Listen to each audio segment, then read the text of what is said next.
पिछले एपिसोड में हमने देखा था कि लेगियन के मास्टर ने उसका गलत तरीके से फायदा उठाने की कोशिश की थी, क्योंकि बचपन से उसने कल्टीवेशन पावर से इसलिए सिखाई थी कि आगे चलकर वो उसकी मदद कर सके एंशिएंट गॉड की मेमोरी को हासिल करने के लिए। इसलिए वहां पर उसने लेगियन की सारी पावर का इस्तेमाल करके एक स्टोन बना लिया होता है, जिसका इस्तेमाल करके वो एंशिएंट गॉड की सारी मेमोरी हासिल कर सकता है। ये जानकर तो लेगियन भी हैरान रह चुका था कि उसके मास्टर ने उसे वहां पर धोखा दिया। जिसके बाद यहाँ से ये एपिसोड शुरू होता है। तो इस एपिसोड की शुरुआत में लेगियन को जब पता चलता है कि उसके मास्टर ने उसे धोखा दिया है, तो वो ये तकलीफ बर्दाश्त ही नहीं कर पाता। वो खुद में कह रहा होता है, मैंने अपने मास्टर को दुनिया में सबसे ज्यादा माना था, लेकिन उस मास्टर ने मुझे यहाँ पर धोखा दिया। तो अब वो मास्टर मुझे क्या मारेंगे, मुझे खुद ही मर जाना बेहतर है। इसके बाद वो आगे बढ़ते हुए उस समुद्र के ब्लू वाली पार्ट की तरफ बढ़ना शुरू कर देता है, और जैसे वो वहां पर जाता है उसकी वहां पर जान चली गई होती है, वो भी राख में बदल कर गायब हो जाता है। ये सारी चीजें देखकर उसका मास्टर कह रहा होता है, कल्टीवेशन करने का सफर बहुत ज्यादा मुश्किलों भरा होता है, हो सकता है यहाँ पर मरने के बाद तुम दोबारा से एक स्पिरिट की तरह वापस इस वर्ल्ड के अंदर आ जाओ। ये सारी चीजें देखकर तो वांग भी हैरान था कि आखिर यहाँ पर हो क्या रहा है। लेकिन मुझे यहाँ पर इतना समझ आ चुका है कि जब तक मेरे पास एंशिएंट गॉड की मेमोरी नहीं आएगी तब तक कि मैं यहाँ से बाहर नहीं निकल सकता। मुझे कैसे भी करके एंशिएंट गॉड की मेमोरी को हासिल करना ही पड़ेगा। लेकिन मैं यहाँ पर लेगियन के मास्टर के साथ भी डायरेक्ट फाइट नहीं कर सकता। मुझे नहीं पता कि उसकी कल्टीवेशन पावर कितनी है, इसलिए मुझे यहाँ पर थोड़ा सोच समझ के कदम उठाना पड़ेगा। तो वही हम लेगियन के मास्टर के उस स्टोन को देखते हैं जो सारी के सारी एंशिएंट गॉड की मेमोरी को कलेक्ट कर रहा होता है। लेकिन तभी वहाँ पर सी वॉरियर आ जाते हैं जो इस समुद्र के दोनों पार्ट को कंट्रोल करते हैं। उन्हें वहां पर आता देखकर ही लेगियन का मास्टर उस स्टोन को अपनी तरफ करने की कोशिश करता है, लेकिन एक के पास तो वो स्टोन जा चुका था। वो वॉरियर वहां पर उस स्टोन को पकड़ते हुए कहता है, आखिर ये चीज क्या है, तुम यहाँ पर इसका इस्तेमाल करते हुए क्या करने की कोशिश कर रहे थे। ये देखकर तो लेगियन का मास्टर वहां पर हैरान रह चुका था। वो उस सी वॉरियर से कह रहा होता है, ये तो एक छोटा सा पावर क्रिस्टल है। मेरा यहाँ पर एक डिसाइपल था जिसने बचपन से अपनी पावर का इस्तेमाल करते हुए एक इस क्रिस्टल को बनाया ताकि इसकी मदद से वो अपनी कल्टीवेशन पावर बढ़ा सके, और मैं यहाँ पर वही कर रहा था। इसका इस्तेमाल करते हुए मैं यहाँ पर अपनी कल्टीवेशन बढ़ा रहा था ताकि मैं खुद को पावरफुल बना सकूं। इसके अलावा इस स्टोन का कोई भी काम नहीं है। लेकिन उस सी वॉरियर को तो यहाँ पर कुछ गड़बड़ी लग रही होती है कि जरूर इस क्रिस्टल के अंदर कुछ न कुछ खास चीज तो जरूर होगी। इसलिए वहां पर अपनी पावर का इस्तेमाल करते हुए उस स्टोन को वहां पर पूरी की पूरी तरह से चकनाचूर कर देता। ये देखकर तो लेगियन का मास्टर भी एकदम ज्यादा हैरान रह चुका था। वो सोच रहा होता है कि मैंने लेगियन को बचपन से कल्टीवेशन करके इसी दिन के लिए बड़ा किया था ताकि उसकी पावर का इस्तेमाल करते हुए मैं यहाँ पर एंशिएंट गॉड की मेमोरी को हासिल कर सकूं। लेकिन मेरी सारी की सारी मेहनत यहाँ पर बर्बाद हो गई। इस सी वॉरियर ने तो उसे एक सेकंड के अंदर ही खत्म कर दिया। जिसके बाद वो सी वॉरियर वहां पर लेगियन के मास्टर से कह रहा होता है, तुम हमारे मास्टर टाओसन के एक गुलाम हो, इसलिए तुम्हें यहाँ पर ज्यादा देर तक रहना ठीक नहीं होगा। तुम्हें हमारे साथ वापस चलना होगा ताकि तुम टाओसन के पास जाकर उसकी मदद कर सको। जिसके बाद वो लेगियन के मास्टर को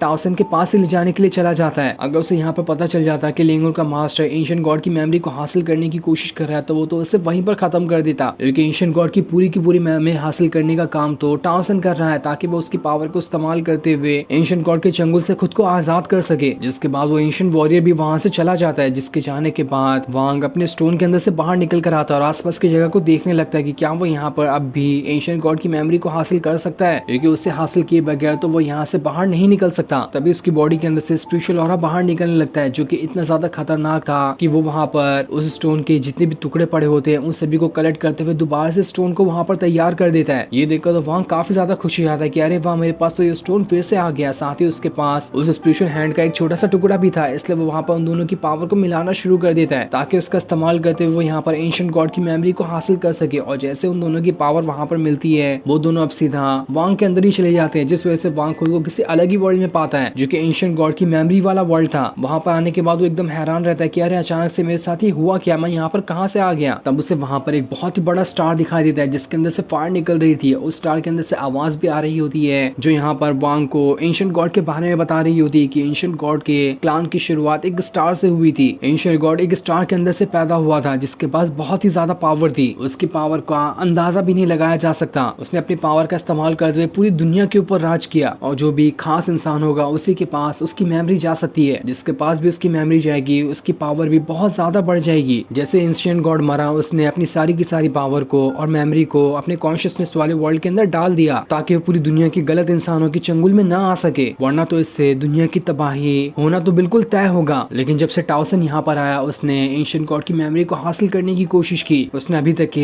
एंशिएंट गॉड की आधी मेमोरी को हासिल कर लिया है। इसी वजह से एंशिएंट गॉड के जो कॉन्शियसनेस वाला वर्ल्ड है वो दो हिस्सों में डिवाइड हो चुका है, एक ब्लू पार्ट और दूसरा रेड पार्ट। जितना भी रेड पार्ट है उसके अंदर टाओसन का कंट्रोल है, और धीरे धीरे वो करते हुए ब्लू पार्ट के ऊपर भी अपना कंट्रोल हासिल करते जा रहा है। अगर ऐसा ही चलता रहा तो वो दिन दूर नहीं जबकि पूरा का पूरा एंशिएंट गॉड के कॉन्शियसनेस वाला समुद्र समुंदर पूरी तरह से रेड हो जाएगा, जिसके बाद तो उसके ऊपर टाउसन का कंट्रोल हो जाएगा। एक बार उसकी मेमोरी टाउसन के पास गई तो किसी के अंदर भी हिम्मत नहीं होगी कि वो उसे दोबारा उस मेमोरी को छीन सके। जितनी मेरी कॉन्शियसनेस बची हुई थी उसका इस्तेमाल करते हुए मैंने टाउसन के साथ फाइट की ताकि मैं अपनी पूरी की पूरी मेमोरी को बचा सकूं, लेकिन मैं वहां पर उसके साथ फाइट नहीं जीत पाया। उसने मेरे पर काफी खतरनाक अटैक करते हुए मेरे आधे समुद्र के पर अपना कंट्रोल हासिल कर लिया था, पर वो मेरे मेमोरी के ऊपर पूरी तरह से कंट्रोल ना हासिल कर ले, इसीलिए मैंने वहां पर उस समुद्र को 2 हिस्सों में बांट दिया ताकि टाउसन पूरी तरह से मेरे सी ऑफ कॉन्शियसनेस वाले वर्ल्ड के ऊपर पूरी तरह से कंट्रोल ना हासिल कर ले। अगर उसने उसी टाइम पूरी तरह से मेरे समुद्र के ब्लू पार्ट वाले हिस्से में कंट्रोल हासिल कर लिया होता तो आज तक के किसी के अंदर हिम्मत नहीं होती कि वो टाउसन का यहाँ पर मुकाबला कर सके, क्योंकि तब उसके पास बहुत ही ज्यादा पावर आ गई होती। मैंने उसी टाइम उसे रेड पार्ट वाले हिस्से के अंदर कैद करके रखा है, जिस वजह से वो अभी तक के वहां से बाहर नहीं निकल पाया। एक बार अगर वो बाहर निकल कर आ जाए तो दुनिया में इतनी तबाही होगी जिसका तो अंदाजा भी नहीं लगाया जा सकता। ये सारी चीजें जानकर तो